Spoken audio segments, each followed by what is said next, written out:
Hello students. जिस चीज का हम सभी को इंतजार था, जो कि हमारे है सैंपल पेपर, वो एमपी बोर्ड ने रिलीज कर दिए हैं। जैसा कि आप लोग मेरी स्क्रीन पे देख पा रहे हैं कि एमपी बोर्ड ने अपने सैंपल पेपर रिलीज कर दिए, जिसमें टोटल नंबर ऑफ क्वेश्चन 23 दिए हैं।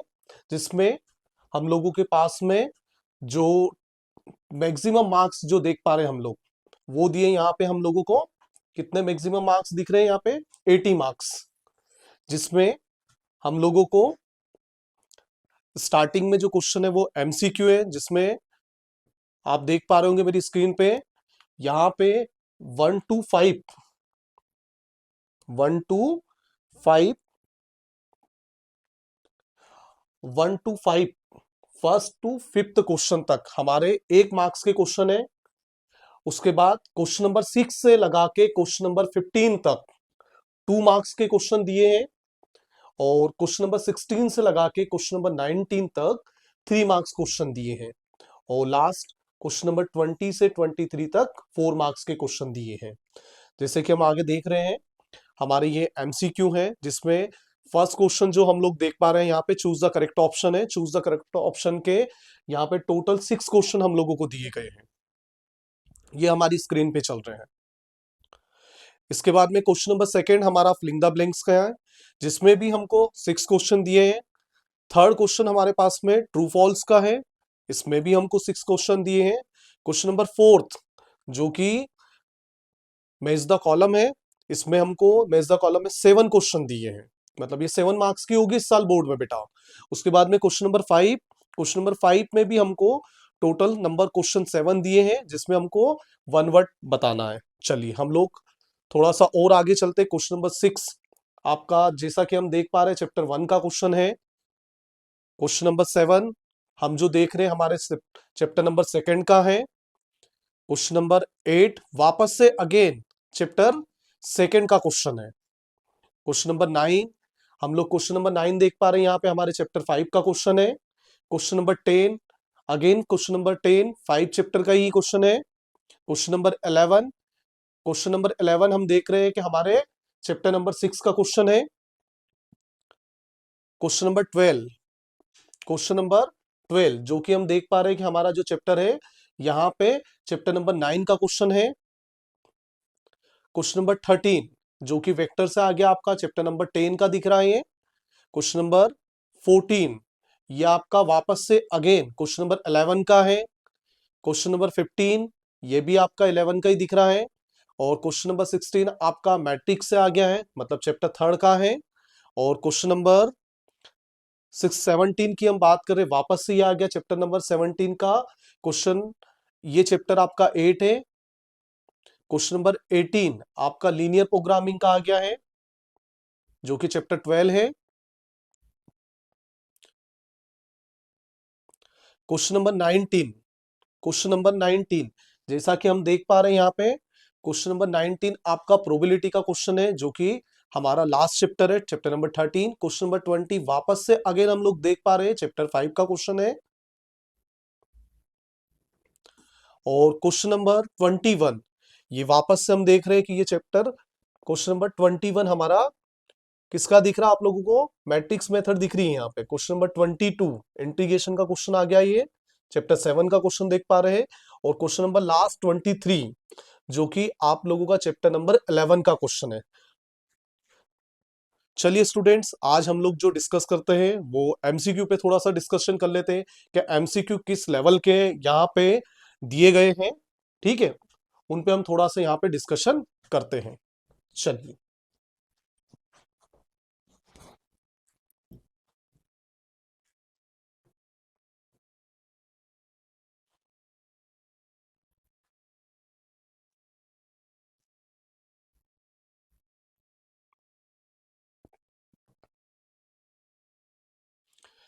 यहाँ पे हम लोग फर्स्ट क्वेश्चन हमारे पास में चूज द करेक्ट ऑप्शन का। ठीक है, हम थोड़ा इस पे डिस्कस कर लेते हैं बेटा। चूज द करेक्ट ऑप्शन का जो हमारे पास में फर्स्ट क्वेश्चन जो दिख रहा है यहाँ पे, क्वेश्चन में यहाँ पे आप लोगों को बताया गया है।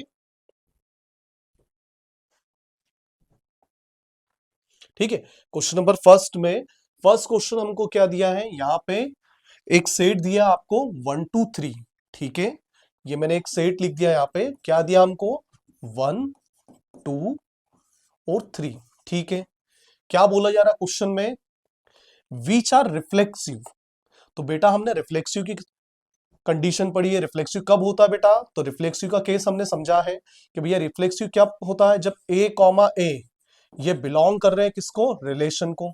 मतलब फर्स्ट नंबर और लास्ट मतलब सेकंड नंबर दोनों एक दूसरे के इक्वल होने चाहिए, इस केस को हम बोलते हैं रिफ्लेक्सिव, ठीक है। सेकंड क्या दिया यहाँ पे बेटा, तो सेकंड यहाँ पे दिया सिमेट्रिक। और सिमेट्रिक कब होता है बेटा, तो सिमेट्रिक का केस हमने पढ़ा है जब ए कॉमा बी, है ना, इसका उल्टा बी कॉमा ए हो, तो ये क्या होता, सिमेट्रिक, ठीक है। थर्ड केस क्या बेटा, ट्रांजिस्टेटिव। और ट्रांजिस्टेटिव कब होता है बेटा, जब ए कॉमा बी दिया हो और बी कॉमा सी दिया हो, तो क्या आना चाहिए, ए कॉमा सी, उस कंडीशन में ये ट्रांजिस्टेटिव है। अब यहां पे हम क्वेश्चन को समझने की कोशिश करते हैं। क्वेश्चन में क्या बोला गया बेटा, कि आपके पास में एक सेट है जो कि क्या दिया, नंबर 1 2 3। अब इनका रिलेशन किनसे बेटा, 1 2, ठीक है, 1 3 से इनका रिलेशन पूछा जा रहा, विच आर रिफ्लेक्सिव, ठीक है। रिफ्लेक्सिव की मैंने कंडीशन यहां पे बता दी कि रिफ्लेक्सिव कब होता है, एंड सिमेट्रिक। सिमेट्रिक के बारे में मैंने थोड़ा सा डिस्कशन करके आपको बता दिया है कि सिमेट्रिक कब होता है बेटा। थर्ड हमारा बट नॉट ट्रांजिस्टेटिव, मगर मैंने आपको ट्रांजिस्टेटिव बता दिया कि ट्रांजिस्टेटिव कब होता है। अब हमारे पास में 4 ऑप्शन दिए हैं, देखिए, जीरो, तो जीरो तो हो ही नहीं सकता बेटा, ठीक है। बी 1 दिया, डेफिनेटली बेटा हमारा जो आंसर है वो 1 सही है। चलिए हम थोड़ा सा और आगे बढ़ने की कोशिश करते हैं। सेकेंड क्वेश्चन पे हम आते हैं। सेकेंड क्वेश्चन में हमको क्या दिया बेटा, यहां पे सेकेंड क्वेश्चन में, सेकेंड क्वेश्चन में हमको लिखा है यहां पे क्वेश्चन में, फॉर एनी मैट्रिक्स। क्या दिया है क्वेश्चन नंबर सेकेंड में हम लोगों को, फॉर एनी मैट्रिक्स। क्या दिया हमको क्वेश्चन में, फॉर, अच्छा क्वेश्चन नंबर थर्ड आ गया है, हम क्वेश्चन नंबर सेकंड की बात कर रहे हैं। अच्छा हाँ, क्वेश्चन नंबर सेकंड यही है, ठीक है। चलिए क्वेश्चन नंबर सेकंड पे हम लोग बात कर रहे हैं, ठीक है। क्वेश्चन नंबर सेकंड में क्या दिया बेटा, आर रेंज। यहां पे हम किसकी बात कर रहे हैं, रेंज की बात कर रहे हैं। क्या लिखा, रेंज ऑफ प्रिंसिपल, है ना, range of principal value, range of principal value of cos inverse axis.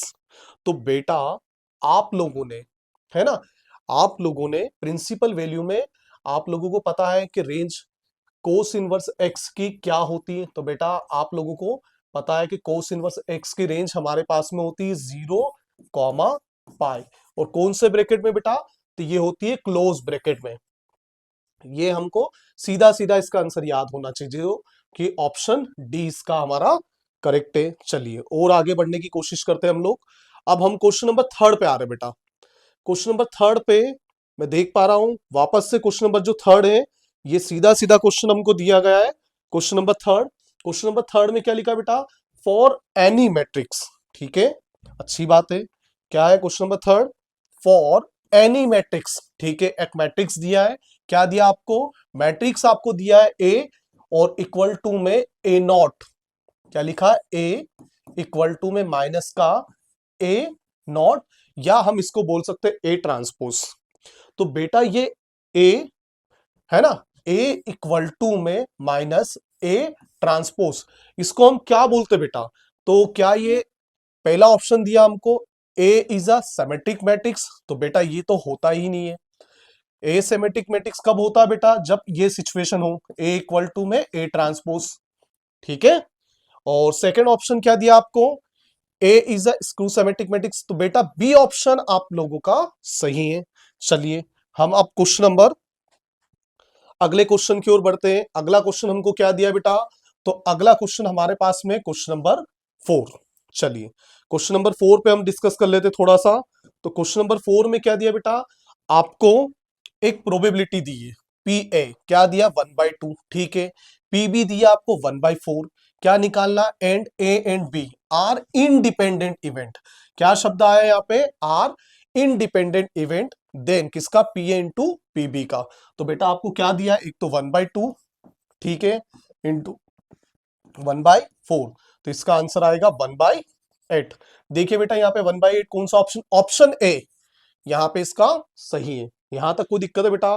कोई भी एमसीक्यू में आपको दिक्कत है क्या? चलिए आगे बढ़ते हम लोग।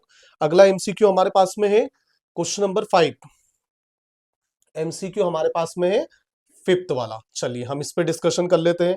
क्या है बेटा हमारे पास फिफ्थ एमसीक्यू? एमसीक्यू में क्या लिखा गया है कि A is a column matrix. A column matrix है, उसका आपको ट्रांसपोज करना है। देखो बेटा, अगर मैं कॉलम का ट्रांसपोज करूंगा, किसका? कॉलम का, तो कॉलम का ट्रांसपोज होता है रो। क्लियर बात? क्या बोल रहा हूं मैं? क्वेश्चन में क्या बोला गया कि आपके पास में कॉलम मैट्रिक्स है जिसका आपको ट्रांसपोज करना है। तो बेटा मैं रो को इंटरचेंज करता हूं कॉलम में और कॉलम को इंटरचेंज करता हूं रो में। तो बेटा अगर इसका ट्रांसपोज करना मुझे, तो रो का ट्रांसपोज क्या होगा बेटा? कॉलम। ऑप्शन बी आपका सही है। क्लियर सभी को? यहां तक कोई दिक्कत है बेटा? चलिए अब क्वेश्चन नंबर 6 की बात करते हैं। क्वेश्चन नंबर 6 में लिखा maximum value of sine x. बेटा साइन एक्स की मैक्सिमम वैल्यू बतानी है। तो बेटा साइन एक्स की अगर आप मैक्सिमम वैल्यू बताओगे तो आपको इंटरवल दिया यहां पे 0 और π/4। तो बेटा साइन 0 की अगर बात करें हम, तो साइन 0 की वैल्यू होती है हमारे पास 0, और साइन π/4 किसको बोलते हैं? 45 को। और साइन π/4 की वैल्यू होती है 1/√2। तो मैक्सिमम वैल्यू की बात हो रही है तो बेटा ऑप्शन डी सही है, क्योंकि साइन 45 की वैल्यू होती पाई, है ना, साइन π/4 की वैल्यू होगी हमारे पास में 1/√2। आप लोगों के सारे एमसीक्यू पे हम लोगों ने डिस्कशन कर लिया है। चलिए अब हम अगले क्वेश्चन की ओर बढ़ते हैं, नेक्स्ट क्वेश्चन की ओर। नेक्स्ट क्वेश्चन क्या है बेटा हमारा? फिलिंग द ब्लैंक्स का। चलिए फिलिंग द ब्लैंक्स का फर्स्ट जो हम फिलिंग द ब्लैंक्स देख पा रहे हैं यहाँ पे, ठीक है। और फर्स्ट फिलिंग द ब्लैंक्स हमारे पास में क्या है बेटा? लिखा गया है यहाँ पे, क्या है? फंक्शन है आपके पास x टू y, क्या है? Is an onto function, ठीक है, एंड ओनली इफ रेंज, है ना। तो मैं थोड़ा सा आप लोगों को बता देता हूं कि यहां पे ये बोला जा रहा है कि भैया ऑन टू फंक्शन की बात चल रही है। अगर ऑन टू फंक्शन की बात चल रही है, जैसे आप समझिए कि मेरे पास में एक ये है ना, एक ही है। यहाँ पे मैं 1 2 3 लिख देता हूं। चलिए यहाँ पे लिख दिया मैंने ABC। थोड़ा सा समझने की कोशिश कीजिए कि हमारे पास में एक फंक्शन है, ठीक है। अब इसकी इमेज यहां बन रही है, ठीक है, और इसकी इमेज भी यहां बन रही है, ठीक है। बात समझ में आ रही है आप सभी को? और इसकी इमेज यहां बन रही। तो ये जो आगे जो लिखा ना, ये सब है आपका रेंज के डोमेन। ये जो लिखा आगे, ये सब है आपका डोमेन, और जिनसे इमेज बन रही ये आपकी है रेंज। क्या है? रेंज। और जो बचा कुचा है वो है सब आपका को डोमेन। तो इसमें यही बोला कि रेंज किसके इक्वल होती है? तो बेटा रेंज इक्वल होती है को डोमेन के इक्वल। किसके इक्वल? को डोमेन के इक्वल। बात समझ में आ रही है मैं जो समझाना चाह रहा हूं आप लोगों को? क्लियर है? और को डोमेन को हम हिंदी में बोलते हैं सह प्रांत। क्या बोलते बेटा? सह प्रांत। यहां तक कोई दिक्कत किसी को? चलिए अब सेकंड पे हम देखते हैं। तो सेकंड में क्या बेटा? तो सेकंड में हम लोगों को बोला गया सेकंड फिलिंग द ब्लैंक्स में कि दो इंटरवल है आपके पास, इंटरवल मेट्राइसेस है जो कि ए और बी है। तो बेटा यहां पे ए बी का होल, ठीक है, होल पावर यहाँ पे -1। तो हम इसको जब करेंगे, ब्रेक करेंगे, तो ये लिख सकते हैं हम b की पावर -1 और a की पावर -1। बात समझ में आ रही है यहाँ पर? यहां तक कोई दिक्कत है किसी को? कोई डाउट है किसी को? चलिए अब हम अगले फिलिंग द ब्लैंक्स की ओर बढ़ते हैं। अगला फिलिंग द ब्लैंक्स हमारा क्या है बेटा? Filling the blanks number third. Filling the blanks third में हमको दिया गया जनरल सॉल्यूशन। अब हमको जनरल सॉल्यूशन किसका करना है बेटा? तो एक डिफरेंशियल इक्वेशन दी है हम लोगों को। और डिफरेंशियल इक्वेशन क्या दी है बेटा हम लोगों को? तो डिफरेंशियल इक्वेशन दी है हमको dy/dx। क्या दी बेटा? डिफरेंशियल इक्वेशन हमको दी है dy/dx। किसके इक्वल है बेटा? 2 के इक्वल है। चलिए अब ये इधर डिवाइड में, तो उधर गया बेटा, ये मल्टीप्लाई में हो जाएगा। अब हमको क्या करना है? इनका इंटीग्रेशन। ये कर दिया मैंने dy बाई, और इसका भी इंटीग्रेशन, 2 कांस्टेंट था, ये dx। तो ये इसका इंटीग्रेशन करूंगा, जिसके रिस्पेक्ट में करूंगा वही आएगा। तो ये तो आ गया y, और ये आ गया 2x प्लस c। क्लियर सभी को? ये आपका filling the blanks number third का आंसर आ गया है। क्या है बेटा final answer? y equal to में 2x प्लस का c। क्लियर सभी को? चलिए अगले फिलिंग द ब्लैंक्स की ओर हम बढ़ने की कोशिश करते हैं। अगला फिलिंग द ब्लैंक्स क्या दिया बेटा? Unit vector. चलिए तो सबसे पहले तो हमको यूनिट वेक्टर का फार्मूला पता होना चाहिए बेटा। क्या है बेटा यूनिट वेक्टर का फार्मूला हम लोगों के पास में? तो इसको हमने लिखा ए कैप इक्वल टू में ए वेक्टर मॉडुलस में ए वेक्टर, ठीक है। और क्या दिया यूनिट वेक्टर में हमको? डायरेक्शन वेक्टर ये दिया हमको 2i प्लस का 3j। तो पहले तो हम मैग्नीट्यूड निकाल लेते हैं ए का। तो ए का मैग्नीट्यूड कैसे निकालते बेटा? अंडर रूट में आई के साथ में जो वैल्यू है बेटा उसका स्क्वायर कर दो, प्लस जे के साथ में जो वैल्यू बेटा उसका स्क्वायर कर दो। आई के साथ में बेटा क्या वैल्यू हमारे पास में? 2, तो 2 का स्क्वायर लिख दिया। चलिए प्लस जे के साथ में क्या दिया बेटा? 3, उसका स्क्वायर कर देते। तो 2 का स्क्वायर तो हो गया 4, 3 का स्क्वायर हो गया 9, 4 प्लस 9 कितना होगा? 13। तो इसका आंसर क्या आएगा बेटा आपका फाइनल? तो मैं यहां पे लिख रहा हूं, तो इसका आंसर आएगा आप लोगों का 2i cap plus 3j cap, और पूरे क्या पान में मैंने लिख दिया अंडर रूट में 13। अगर आप लोग चाहो तो इसको सेपरेटली भी लिख सकते हो, ये भी आंसर सही है और वो भी सही है। चलिए आगे बढ़ते हैं हम लोग। अगला हमारा एमसीक्यू है बेटा, एमसीक्यू नंबर 5th पे हम आ गए। क्या बोला बेटा? Degree of differential equation. देखो बेटा डिग्री की अगर बात करें तो डिग्री हम किसकी लिखते हैं? जिसका ऑर्डर ज्यादा होता। और देखो बेटा यहाँ पे ऑर्डर ये रहा, ऑर्डर कितना बेटा इसमें? 2, तो बेटा इसकी डिग्री कुछ नहीं मतलब 1 है। तो इसका आंसर आ गया 1, क्योंकि इसकी जो डिग्री है वो 1 है। क्लियर सभी को?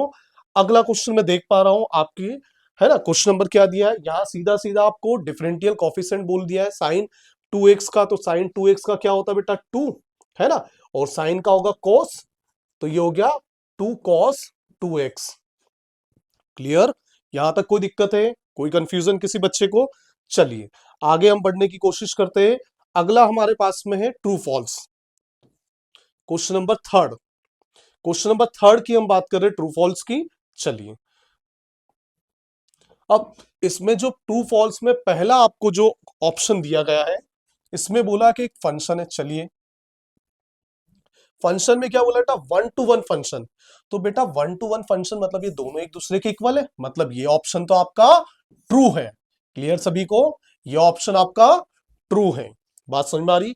सेकंड में पढ़ने की कोशिश करता हूं। सेकंड क्या दिया बेटा? Integrating factors of differential equation. ये आपको डिफरेंशियल इक्वेशन दी है। क्या दिए बेटा? डिफरेंशियल इक्वेशन एक्स dx, है ना। क्या दिया? x dy by D X minus Y equal to में 2x स्क्वायर माइनस, है ना, 2x स्क्वायर इज e की पावर x। तो बेटा ये जो ऑप्शन आप लोगों का है ना, ये ऑप्शन फॉल्स है। क्लियर सभी को? मतलब ये फॉल्स ऑप्शन है, क्योंकि ये तो होता ही नहीं है। चलिए अगला क्या बेटा? थर्ड वैल्यू दिया आपको, ठीक है। इंटीग्रेशन क्या दिया बेटा? यहाँ पे लिमिट में इंटीग्रेशन अपर लिमिट दी यहाँ पे 1, लोअर लिमिट दी 0, और अंडर रूट में दिया था क्या? 1 माइनस एक्स स्क्वायर। और ये किसके इक्वल टू है? पाई बाई 4 के। चलिए अगर इसको आप सॉल्व करोगे तो डेफिनेटली इसका आंसर पाई बाई 4 ही आना है, मतलब ये ऑप्शन तो आपका ट्रू है। अगला क्वेश्चन हम लोगों को दिया है, क्या दिया है 4th नंबर पे? एंगल बिटवीन, किसका एंगल निकालना? आपको ए दिया है और बी दिया है। क्या दिया बेटा? ए दिया है और बी दिया है, इनका एंगल निकालना है। तो बेटा इनका एंगल जो निकलेगा ए और बी के केस में, आप देखिए जरा, आई के साथ में यहां पे 0 दिया है, के साथ में यहां पे भी 0 दिया है। देखिए यहां पे भी 2 0 दिख रहे हैं मुझे। तो बेटा यहां पे आप देख रहे हो, तो इसका आंसर जो है किसके इक्वल होगा? पाई बाई 4 के। मतलब ये आपका स्टेटमेंट अगर देखा जाए तो बेटा ये फॉल्स स्टेटमेंट है। बात समझ में आ रही है क्या बोलना चाह रहा हूं मैं? चलिए अगला क्या बेटा हमारे पास में? डायरेक्शन कोसाइन हमको दिया है। किसका दिया है? Direction cosine of x axis का। तो बेटा जिस भी एक्सिस की बात हो, जैसे एक्स एक्सिस की बात होगी तो एक्स एक्सिस आपकी 0 हो जाएगी और बाकी 90 90 हो जाएगी। तो हम देखिए जैसे ये एक्स एक्सिस की हम लोग बात कर रहे हैं, एक्स वाई जेड, और मैं यहाँ पे क्या ले रहा हूं? तो यहाँ पे तो ये दो जो है ये 90 डिग्री हो जाएंगे। तो कोस ये 0 डिग्री, कोस 0 डिग्री की वैल्यू होती 1, और दोनों क्या हो गए? कोस 90, और ये भी हो गया कोस 90। तो ये भी हो गया 0 और ये भी हो गया 0, मतलब ये हो गया एल और ये हो गया एम और ये हो गया एन। तो ये ऑप्शन जो यहाँ पे दिया है एक्स एक्सिस के लिए R 1, 0, 0, ये आपका सही है, मतलब ये वाला ऑप्शन आपका ट्रू हैं। क्लियर सभी को। चलिए अगला हमारे पास में लास्ट क्या दिया, फंक्शन दिया हमको एफ ऑफ एक्स।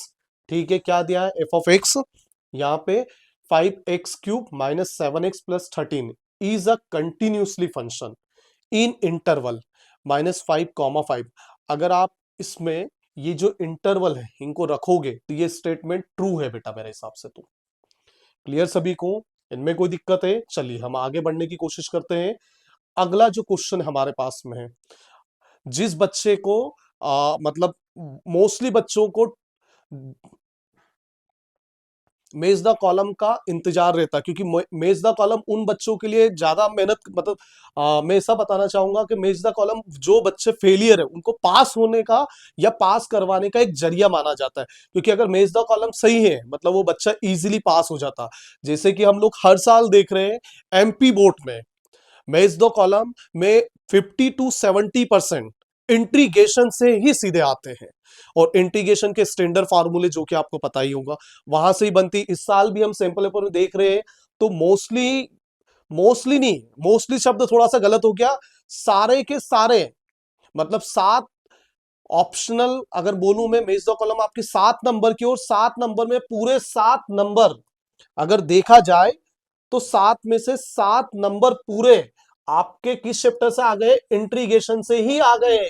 मतलब ये बच्चों के लिए खुशी की बात है इस साल कि उनको सीधा सीधा इंटीग्रेशन पे मेहनत देखा जाए तो इंटीग्रेशन से ही सीधी सही जोड़ी आ गई उनकी, वो भी पूरे 7 नंबर की। जिसमें कि पहला जो ऑप्शन आपको दिया गया है, क्या दिया गया बेटा, इंटीग्रेशन अपर लिमिट है π/2, लोअर लिमिट है π/4 और कोटेक्स dx।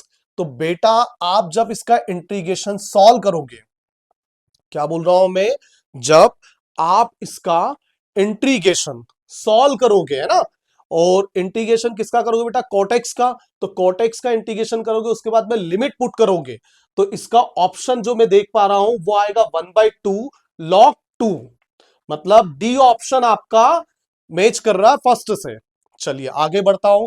अगला अगेन मैं देख पा रहा हूं, देखिए बेटा मोस्टली आप इधर इस साइड का पैटर्न देखिए, मोस्टली आपकी इंटीग्रेशन की प्रॉपर्टी से ही मेज द कॉलम बन गई है इस बार।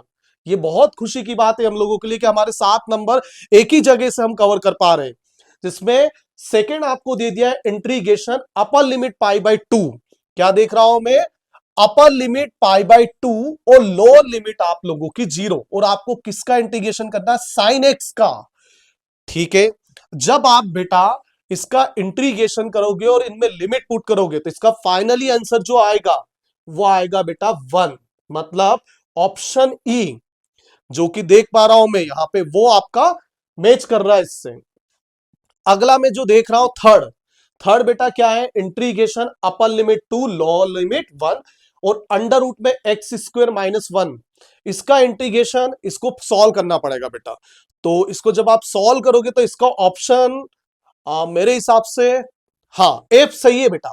मतलब एफ जब आप इसको सॉल्व करोगे इंटीग्रेशन तो √3 - 1/2 लॉग ब्रैकेट में 2 प्लस का √3, ये मैच कर रहा है आपका। अगले में हम बढ़ रहे हैं बेटा, तो अगला हमारे पास में कौन सा है बेटा सही जोड़ी में, तो अगला हम जा रहे हैं फोर्थ पे, और फोर्थ में क्या दिया आपको, integration π/2 upper limit, lower limit 0 है, 1 में a² - x² dx। ठीक है, नहीं फोर्थ हमारा छूटा हुआ, पहले फोर्थ पे बात कर लेते हैं। इंटीग्रेशन अपर लिमिट है π/2 और लोअर लिमिट है 1, और 1/x का इंटीग्रेशन कर रहे हो आप, किसका कर रहे हो बेटा, 1/x का इंटीग्रेशन, और 1/x का इंटीग्रेशन होता है log x। लिमिट पुट करोगे ऑप्शन जी, मतलब ये आपका इससे मैच कर रहा है। क्लियर सभी को। चलिए अब फिफ्थ पे आता हूं मैं, तो आपके पास में फिफ्थ क्या दिया बेटा, तो फिफ्थ है हमारे पास में अपर लिमिट है π/2, लोअर लिमिट है 0, 1 में a² + x² dx का इंटीग्रेशन। तो इसका ऑप्शन सीधा सीधा फार्मूला पूछा गया बेटा, तो ये तो आपका हो गया 1/a tan इनवर्स, और जो भी लिमिट थी वो लिमिट उठा के रख दो, तो ये पाई और अपॉन में 2 है, मतलब ये हो गया आपका ऑप्शन सी का आंसर। चलिए अगला क्या देख पा रहा हूं मैं, तो अगला आपके पास में सिक्स्थ क्या है, इंटीग्रेशन अपर लिमिट है π/2 लोअर लिमिट है 0, a² + x² dx दिया आप लोगों को। तो इसका ऑप्शन बी मैच कर रहा है बेटा, तो ये हो गया आपका सिक्स्थ। और अपर लिमिट है पाई बाई 4, लोअर लिमिट है 0। sec x tan x का इंटीग्रेशन कर दो सीधा सा, और sec x और tan x का इंटीग्रेशन करो, उसकी जगह फिर लिमिट पुट कर दो, तो ये ऑप्शन बन गया आपका 1। क्लियर बात समझ में आ गई? जैसा कि हम लोगों ने अभी तक choose the correct option, filling the blanks, true false, match the column, इन चारों चीजों पे अभी तक डिस्कशन कर लिया है। अब अगला जो क्वेश्चन हम लोगों का है वो है वन वर्ड पे हम आगे बढ़ रहे हैं। चलिए क्वेश्चन नंबर 5 पे आ गए हम लोग। क्वेश्चन नंबर 5 में मैं देख पा रहा हूं, तो क्वेश्चन नंबर 5 में हमारे पास में जो फर्स्ट क्वेश्चन है, कौन सा क्वेश्चन है? फर्स्ट क्वेश्चन है, और फर्स्ट क्वेश्चन में लिखा find the value of sine, क्या लिखा? Find the value of 2 sine inverse 1/2। ये आपकी एनसीईआरटी बुक से सीधा सीधा पूछ लिया गया बेटा। आप लोगों को याद होगा, मैं क्लासरूम में आपसे काफी बार डिस्कशन करता था कि यहां से 1 नंबर का एमसीक्यू बोर्ड में बनना है, और वही चीज को उनने सैंपल पेपर में भी आपको बताया गया है कि ये टॉपिक हल्के में नहीं लेना बेटा, यहां से 1 नंबर अपना बनना ही बनना। तो अगर हम इसको सॉल्व करेंगे तो 2 साइन इनवर्स 1/2, बेटा ये साइन इनवर्स में देखो 1/2 किसकी वैल्यू होती है? तो ये होती π/6, और ये इससे कैंसिल कर देंगे तो ये हो जाएगा आपका फाइनल आंसर π/3। तो choose the correct, sorry, one word के पहले का आंसर आ गया आपका π/3। यहां तक कोई दिक्कत है, कोई कंफ्यूजन? चलिए अब choose the correct one word के सेकंड क्वेश्चन में हम आते हैं। तो वन वर्ड का जो सेकंड क्वेश्चन है हमारे पास में क्या दिया हमको? एक मैट्रिक्स दे दिया आप लोगों को, चलिए बढ़िया है, और बोल दिया इसका एडजॉइंट कर दो। तो बेटा इसका एडजॉइंट सीधा सीधा आप कर दो, क्योंकि यहाँ पे जो ऑर्डर है हमारे पास में मैट्रिक्स वो 2 × 2 का ही है, तो यहाँ पे हमको ज्यादा दिमाग नहीं लगाना। रो को इंटरचेंज कर दो कॉलम में, और कॉलम को इंटरचेंज कर दो रो में, या क्रॉस कर देंगे हम लोग। तो इसका क्रॉस हमारा क्या आ रहा बेटा? तो वो आ रहा 2 की जगह 3 लिख दो, और 3 की जगह 2 लिख दो। तो ये आपका ऑप्शन ये सही है। क्लियर सभी को? नेक्स्ट हमारे क्वेश्चन नंबर 3 पे आपको ए दिया है। ए क्या दिया बेटा? 1 0 0, और बी क्या दिया? 3 0 0 0। और आपको ए का पहले कर दो ट्रांसपोज, ए का पहले तो कर दो आप ट्रांसपोज, और ए का जब आप ट्रांसपोज करोगे तो ट्रांसपोज में क्या करना? आपको ए का इंटरचेंज करना रो में, और रो का इंटरचेंज करना कॉलम में।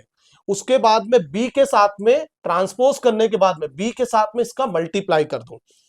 तो आप लोग देख पा रहे हो, जब इसका ट्रांसपोज कर दोगे और ट्रांसपोज करने के बाद में बी से मल्टीप्लाई करोगे तो 1 का 3 में करो तो 3 1 जा 3 हो जाए, और बाकी सब हमारे पास में हो जाएगा 0। तो इसका आंसर आएगा हमारे पास में 3 0 0 0।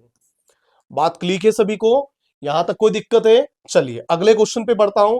अगला क्वेश्चन क्या है बेटा हमारे पास में? यहां पे लिखा right the change in area of a circle. मतलब जिस चीज की हमको उम्मीद नहीं थी वो भी 12 के पेपर में आ रहा है। मतलब बहुत छोटी सी बात पूछ ली आपसे, area of circle with respect to radius, तो बेटा क्या होता? 2πr। ठीक है, एरिया ऑफ सर्कल का फार्मूला हम लोगों ने क्या पढ़ा? πr²। मैंने डायरेक्ट आंसर लिखा। अब इसका कर दो आप डिफरेंटेशन, किसके रिस्पेक्ट में? रेडियस के रिस्पेक्ट में। और जब आप इसका डिफरेंटेशन करोगे रेडियस के रिस्पेक्ट में बेटा, तो फाइनल आंसर आएगा 2πr। बात क्लियर है? आपका अगर चैप्टर आप देख पा रहे हो तो ये आपके चैप्टर नंबर 6 का पहला ही एग्जाम्पल है बेटा, जहां तक मुझे ध्यान आ पा रहा है। ठीक है, अगले पे हम बढ़ते हैं आगे। हमारे पास में अगला क्या है बेटा? One word. तो यहां पे लिखा राइट जनरल सॉल्यूशन। ठीक है भैया, जनरल सॉल्यूशन किसका लिखना? बात कर लेते हैं हम लोग डिफरेंशियल इक्वेशन का। मतलब इतना सिंपल सा वे आपसे पूछ लिया कि सिर्फ आप डिफरेंशियल इक्वेशन का बता दो भैया। तो डिफरेंशियल इक्वेशन किससे बतानी है आपको? dy/dx इक्वल टू में e की पावर x प्लस e की पावर, तो पहले तो इसको ब्रेक कर लेना, e की पावर x इंटू e की पावर y। और जब आप इसको ब्रेक करके इसको सॉल्व करने की कोशिश करोगे तो मैं जहां तक देख पा रहा हूं बेटा, तो ये होगा e की पावर x प्लस e की power minus y equal to में कांस्टेंट। क्लियर सभी को? यहां तक कोई दिक्कत है? आप चाहो तो आपको स्कूल में सी लिखवाया, के लिखवाया, जो लिखवाया वो लिख सकते हो, कोई दिक्कत नहीं बेटा। आगे हम लोग बढ़ते हैं। अगला हमारे पास में क्या देख पा रहे हैं बेटा, आपको एक वेक्टर दिया ए, ठीक है, और एक वेक्टर दिया आपको बी। चलिए क्या निकालना बेटा आपको, ए वेक्टर डॉट बी वेक्टर। क्या निकालना है, ए वेक्टर डॉट बी वेक्टर। तो ए वेक्टर डॉट बी वेक्टर कैसे निकालते बेटा, आई का आई के साथ में मल्टीप्लाई कर दो, है ना, ये रहा यहां पे आई, तो आई के साथ में मल्टीप्लाई कर दो, जे के साथ में जे का मल्टीप्लाई कर दो, और के साथ में के का मल्टीप्लाई कर दो। वन का वन में करा, वन का थ्री में करा, थ्री वन जा थ्री, टू टू जा फोर, माइनस माइनस प्लस का फोर, थ्री वन जा थ्री, तो क्या हो गया, three plus four plus three, 10। ये आपका फाइनल आंसर है। क्लियर सभी को, यहां तक कोई दिक्कत है, कोई कंफ्यूजन? चलिए आगे बढ़ता हूं मैं।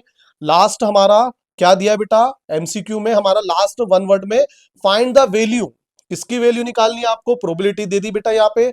चलिए क्या दिया, P A by B, if B दिया आपको, ठीक है, और आपको यहाँ पे इंटरसेक्शन, बेटा कुछ नहीं, सीधा सा इसमें वैल्यू पुट कर दो। तो इसका फार्मूला आपको पता होना चाहिए, क्या है, ए बाई बी का, तो क्या होता है, इंटरसेक्शन ऊपर लिख दो P A intersection B upon में पी बी, और यहाँ पे दोनों की वैल्यू आपको गिवन है। इंटरसेक्शन में वैल्यू आपको दी 0.1, और क्या दिया, बी की वैल्यू 0.7, पॉइंट से पॉइंट को हटाओगे तो आंसर आएगा 1/7। बात समझ में आ गई है सभी को?